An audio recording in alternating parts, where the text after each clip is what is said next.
My girlfriend's best friend threw me down the stairs and manipulated her into breaking up with me. He then tried to burn my house down and assaulted me, so I got him imprisoned. I was discharged from Special Forces after a mortar shell injured my leg and back. At home, I reconnected with my high school sweetheart. I was at her place one night when I woke up to someone climbing the stairs. I got up, pulled out my shotgun, and in response, the guy screamed my girlfriend's name. Turns out, he was her brother.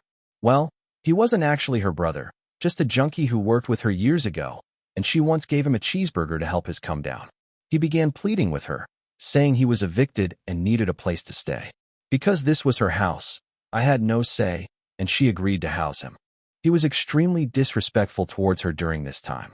He demanded she cook for him, do his laundry, and buy him groceries. Well, one fateful night, he demanded I wash his dishes for him. I told him off and turned around to walk downstairs and out of the apartment. I was a few steps down when the door behind me flew open. He ran at me and pushed me down. I landed on my back and hit my head on the concrete.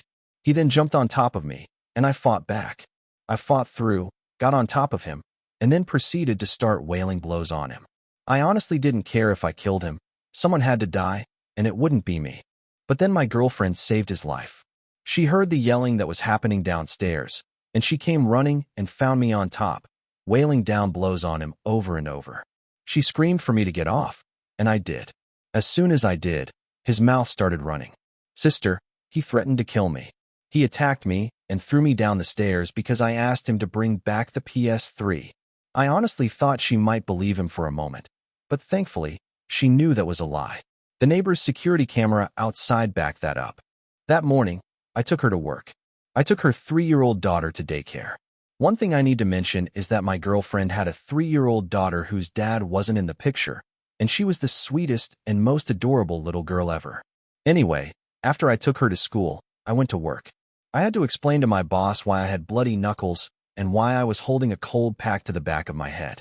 They offered to call the police so I could press charges. I told them no. My boss damn near ordered me to call the police, or he'd put me on medical leave, to which I replied that I'd rather be on medical leave than lose my girlfriend for calling the cops on her brother.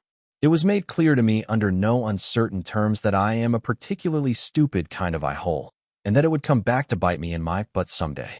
Well, he was right. Basically, brother gave her an ultimatum.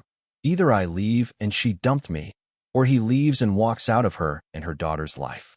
Which, to be fair to my ex, that loser had been the only constant male figure in her kid's life since she was born, so that would have been devastating for the gremlin.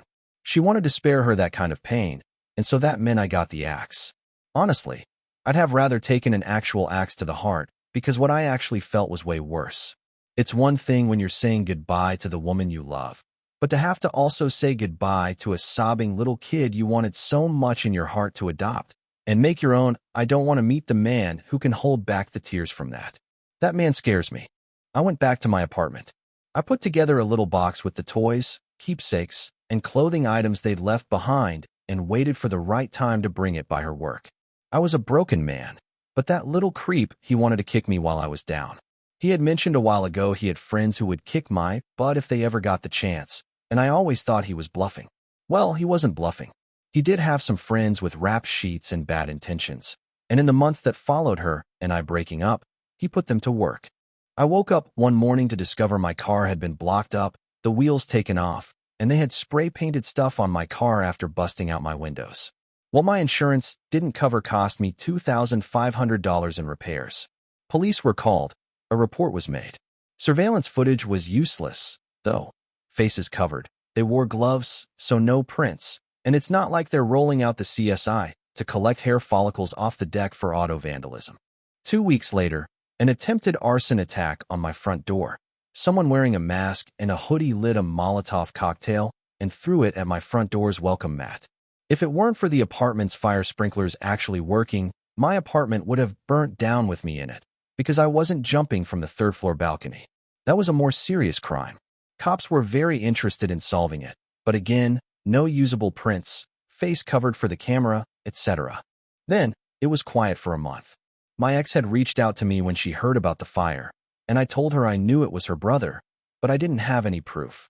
She said she'd say something to him, and coincidentally, Nothing happened again for a while.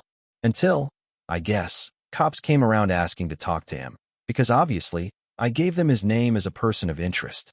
In the month and some change since our spat, she basically forced him to find some kind of work, or she was going to kick him out. So, he had gotten a part-time gig at an auto shop in town that had a rep for being the one you don't go to, but fine to recommend to someone you hate. They cut corners everywhere they could, so it was a perfect job for the weasel. At least, until the cops came looking for him one day, asking about that fire. The owners didn't like having cops asking about their employees, so since he'd only been there a week or two, he got the boot. He deeply appreciated that. So, one night, I am getting home from work. I had stopped at the gym on the way, worked up a good sweat, and got a bite to eat from the grocery store.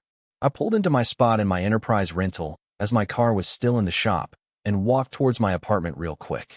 Now, I was over 21, legally owned guns, and had a concealed carry permit. However, on days when I was on base, I did not carry my pistol. It's incredibly rare for anyone whose explicit job description doesn't include carrying a pistol at all times to be allowed to carry a weapon on base.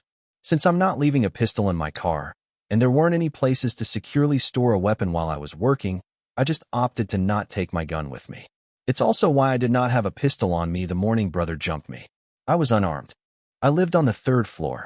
There was a 4th floor above me and stairs leading to it. I heard footsteps coming down the stairs fast, and I turned to see 4 guys in hoods, masks, and wearing gloves coming towards me. My door was open, so I dropped my groceries and tried to slam the door behind me. They got a foot in and managed to wedge through into my apartment. What followed took place during a period of about 14 seconds. The neighbor across the way, after the fire, got a security cam installed outside their door as well, so we know the actual time stamps down to the second. I kept a loaded pistol tucked in a closet near my front door.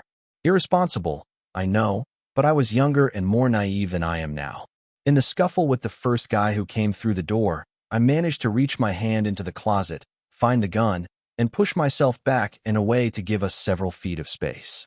I remember very vividly seeing all 4 men in my doorway and hallway. The first guy I had just pushed, having been body blocked from falling backward, was starting to come toward me a second time.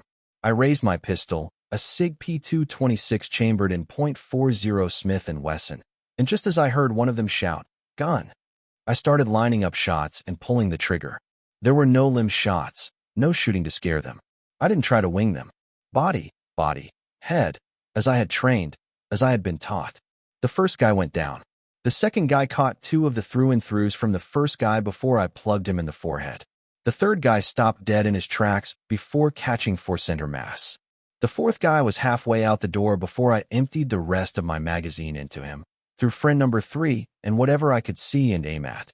Well, unfortunately, the eye hole lived, but what that meant was that I couldn't be charged in the most serious way possible for it. However, the first 3 recipients of my high-velocity sleeping pills didn't live. The first guy's insides were all over the second guy. The second guys were all over my wall. They were all pronounced dead on the scene. The fourth guy was my ex's brother. Of the 3 bullets that connected with him, 1 grazed his butt, the other thoroughly lodged itself in his right butt cheek, and the third one hit him square in the spinal cord, right around the kidney area. It shattered his spine and completely destroyed his lucrative career in competitive breakdance and bicycling. He was paralyzed from the navel down, had to have a permanent catheter to catch his pee, and a diaper for what was now the most useful byproduct he was capable of producing. He'd never walk again. He'd never sleep with anyone again. When he was healthy enough to be discharged from the hospital, he was locked up in prison, given 3 charges since he caught the rap for his 3 buddies getting killed. He was also charged with conspiracy to commit murder, assault, battery, and he even caught the reckless endangerment charges for me discharging my firearm in an apartment complex with another apartment across the hall from the open door I was shooting towards. He was never going to breathe free air again. I would like to say that this ended up happily ever after, that she took me back, that we got married and I adopted her little one, and we had a couple spares of our own. But she didn't. Within 24 hours, she declared that she was scared of me, that she did not want me anywhere near her or her child, that she'd call the police on me if she ever saw me near her home or her place of work. Which sucked. I liked the target that she worked at. She called me every name under the sun. She accused me of sicking the cops on him to instigate a response just so I could shoot him. She ignored the arson, the vandalism, the various threats he'd thrown at me in the previous months we were together. I never saw her again. She blocked me on everything. Her family blocked me. She changed her number. She transferred to a different target, and after a couple of months, she moved to a different apartment in a different part of town. It has been 8 years, and I still haven't heard from her. I know she's alive. Friends of friends informed me she got married in 2020, had a second kid, and is happy, so more power to her. I never got my happy ending, my white picket fence. Believe it or not, killing 3 guys, even for a person trained for war and conditioned for the possibility that one day he might have to do it, messes with your head, especially when you consider it happened in your home and not in Baghdad. There's a huge mental and emotional disconnect and difference between killing someone for work and killing someone because your life was in danger. I had PTSD. I couldn't touch any of my guns once I got them back for a full year without having panic attacks. The Navy was great about it all. They aided with the investigation, including that CEO who called me the Apex Donut, giving his statement of that morning I got jumped. I was offered the chance to live on base with protective detail until things cooled down. I declined. 8 years since then, I've retired. I'm now working in the private sector. I have my own LLC, making great money doing cybersecurity and site security consulting. Occasionally, I go out boating. My partner of 3 years is the most loving, supportive person I've ever been with. I know they have my back no matter who tries to kill me. We're talking about having kids before we get too much older. Life's good. But, you know what really warmed my heart just the other day? A Google alert I set up 8 years ago triggered. It was brother's first and last name followed by the word obituary. It turns out someone in prison got sick and tired of the annoying white boy in a wheelchair talking so much crap and flexing on people, believing nobody would hit someone in a wheelchair. They used his wheelchair to kill him and used their shoes to finish him off with a few good stomps. Of course, it doesn't say that in the obituary. It says he was a bright and lovable lad when he was young, who fell into hard times in his early adulthood and landed in prison. The real surprise is, apparently, he is survived by a daughter none of us knew he had back then. So, sucks for her, but I doubt she ever got a chance to know him anyway. Honestly, that's for the best.